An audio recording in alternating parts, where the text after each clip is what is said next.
আসসালামু আলাইকুম ভিউয়ার্স, আজকে আমি তৈরি করে নিয়েছিলাম ফলি মাছের কোপ্তা ফ্রাই।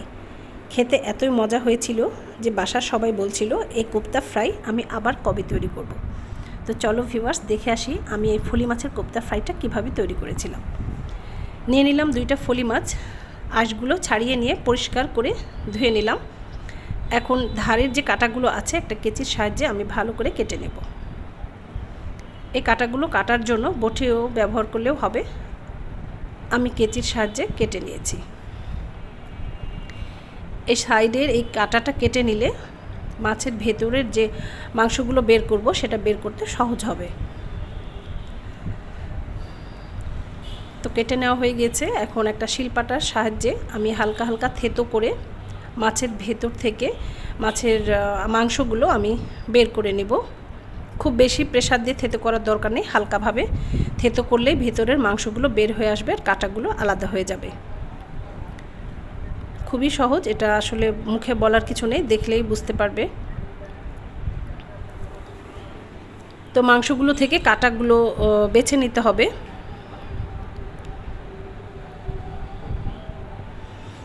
এখন চামড়াটা এভাবে সরিয়ে নিলেই ভিতরের বড় বড় কাঁটাগুলো এই যে বের হয়ে এসছে। এটাকে এখন মাছগুলো আমি মাছের ভিতর থেকে কাঁটাগুলো বের করে নিব।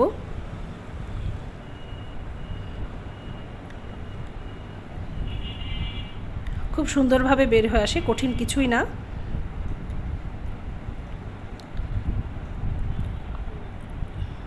এখন মাছের অংশগুলো বের হয়ে আসলে কাঁটাগুলো শুধু একটু বেছে নিলেই হবে। তো চামড়ার গায়ে যে মাছের অংশগুলো লেগে আছে, আটকে আছে, সেটা একটা ছোট চামচ ব্যবহার করলে এগুলো খুলে নেওয়া যাবে। আমি যেভাবে করছি এভাবে করলেই হবে।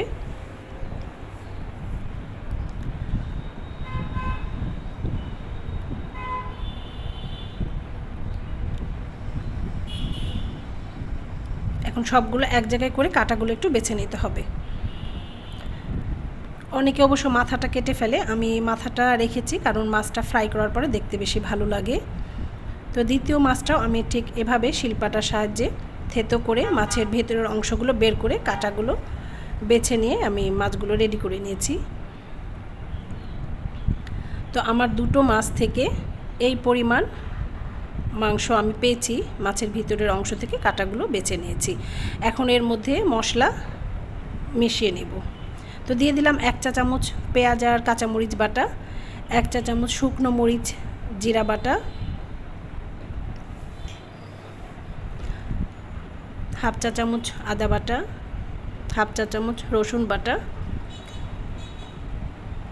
হাফ চা চামচ হলুদের গুঁড়া, হাফ চা চামচ ধনিয়ার গুঁড়া, স্বাদ মতো লবণ, হাফ চা চামচ জিরার গুঁড়া,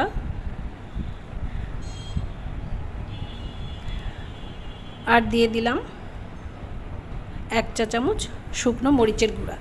এখন এটাকে ভালোভাবে মাছগুলোর সাথে মশলাগুলো মাখিয়ে নিতে হবে। একটু ভালোভাবে মাখাতে হবে কারণ মাছগুলো অনেক স্টিকি হয়। তো ভালোভাবে একটু সময় নিয়ে মাখিয়ে নিতে হবে।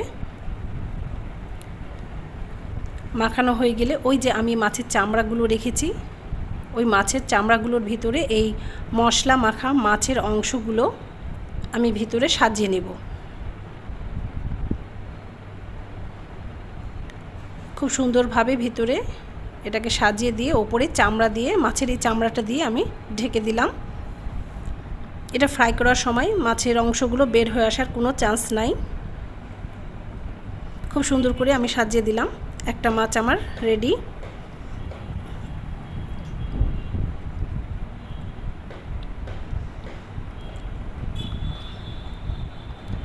আর একটা মাছের ভিতরেও বাকি মশলা মাখা মাছগুলো আমি দিয়ে দিব।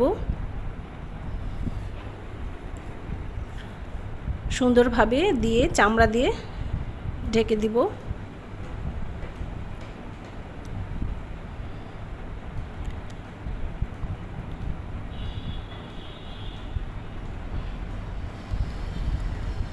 এখন এই মাছগুলোর গায়ে লবণ আর হলুদ একটু মাখিয়ে দিব।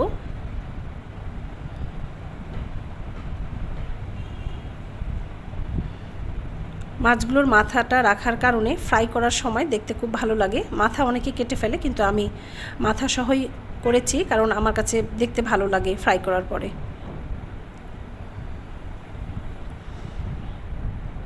তো মাছ দুটো আমার হলুদ লবণ মাখানো হয়ে গিয়েছে, ফ্রাই করার জন্য একদম রেডি। একটা ফ্রাই প্যানে তেল দিয়ে আমি ভাজার জন্য মাছ দুটো দিয়ে দিলাম। একটু আস্তে জ্বালিয়ে এটা ভাজতে হবে, না হলে বাইটটা পুড়ে যাবে, ভিতরটা কাঁচা থেকে যাবে। তো আমরা যেভাবে মাছ ফ্রাই করি ঠিক সেভাবে উল্টে পাল্টে লাল করে ভেজে নিতে হবে। একটু ধৈর্য নিয়ে ভাজতে হবে যেন ভিতরটা ফ্রাই হয়। তো আমার ফলি মাছের কোপ্তা ফ্রাই একদম রেডি। এটাকে এখন পিস করে কেটে নিয়ে সার্ভ করার পালা। এই যে আমি পিস করে কেটে নিয়েছি, আমার ফলি মাছের কোপ্তা ফ্রাই একদম রেডি। তো আমার ভিউয়ার্সদের যদি এটা ভালো লাগে তো একবার ট্রাই করে দেখতে পারো। আর তোমাদেরটা কেমন হয়েছিল আমাকে কমেন্টসে অবশ্যই জানিয়ে দিবে। আল্লাহ হাফেজ।